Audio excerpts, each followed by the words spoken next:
Hi, I'm Dr. Jonice Webb, clinical psychologist. Welcome to my video on emotional neglect.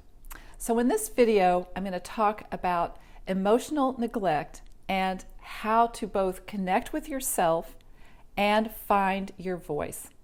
And in just a minute, I'm going to talk about how you can learn this very important skill in your life right now.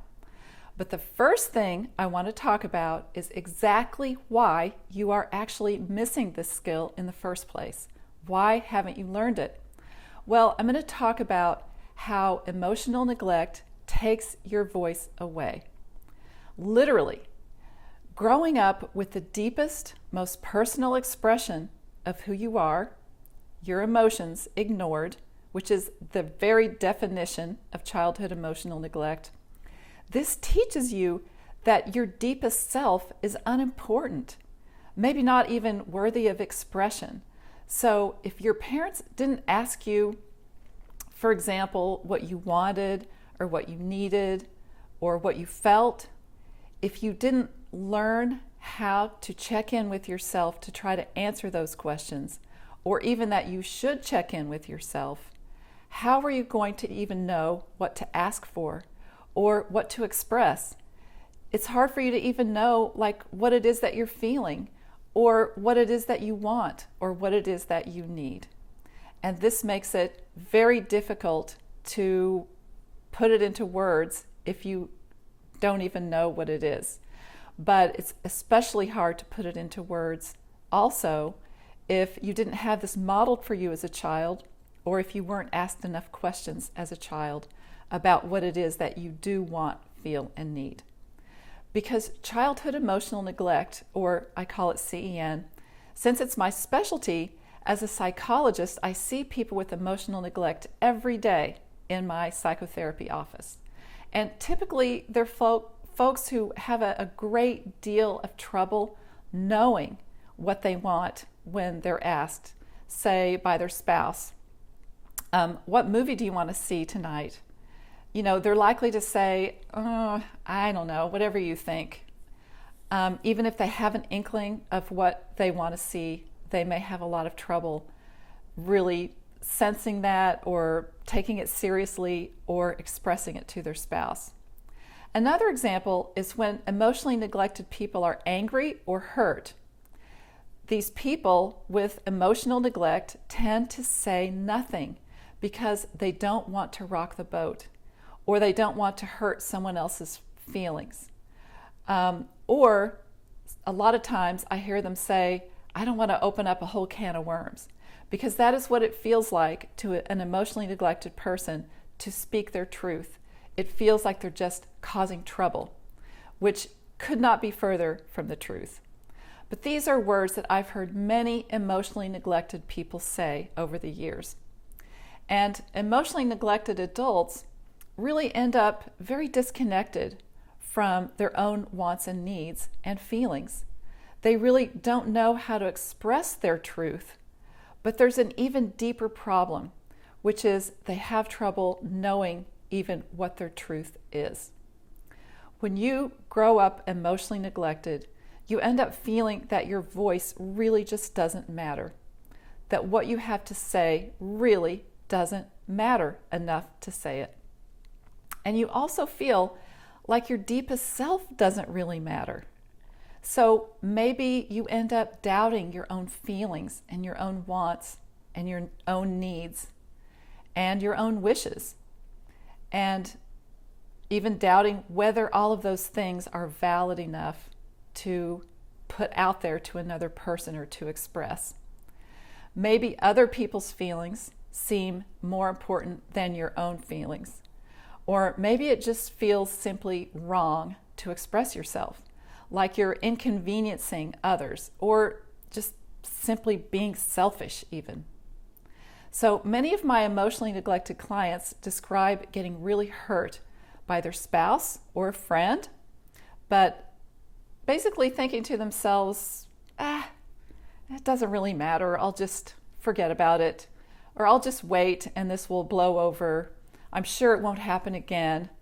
But the problem is that this is a harmful habit because if you don't talk with the other person about the problem, they are far more likely to hurt you again.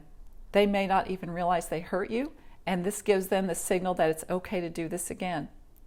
So it is so important that you express yourself and put your truth out to other people who absolutely cannot, they can't read our minds after all. The reality is that as a person who exists in this world, it is not only okay for you to express yourself, it is actually your responsibility to express yourself. You are your own best and most important advocate and protector. And it is your biological imperative to take the actions necessary to voice your truth. So this makes it extra challenging for you to speak up, especially when you're having strong feelings of any kind, maybe even positive ones. Some CEN people have as much trouble saying emotionally expressive positive things, like I love you, I need you, I like you, as negative feelings like you just hurt my feelings, or I wish you hadn't done that, or this is a problem for me, or that made me angry. So positive or negative, can either one or both might feel very awkward and difficult for you. But knowing how and being able to say what you need to say to someone, even if you're afraid to say it, even if you're afraid it might hurt them, even when you're angry or sad or hurt or in need of something, all of this, being able to express it, is a vital skill in life. And it's very, very important that you have it. Knowing how to express your truth in a way that maximizes the possibility that the other person can even hear you and take it in is another layer of skill. Because we can all, blurt things out and just say things the minute we feel them, but the other person is likely to get defensive if you don't say it in the right way, that they can potentially take it in. So being able and knowing how to do that is also, basically it's the description of assertiveness, and it's also a very important skill to learn for your life. Being able to do these things really helps you deepen your relationships and preserve your relationships, and it also helps you actually get what you want and what you need in life, which we all know is very important and which you do deserve, whether you realize it or not. So I have some solutions to suggest, a kind of a straightforward one, and one that's will take a little bit more time. The straightforward one that you can start right now is setting a goal to say the words I want several times a day, or I feel, or I need. So I want, I feel, or I need. You probably don't use any of those sentences nearly often enough.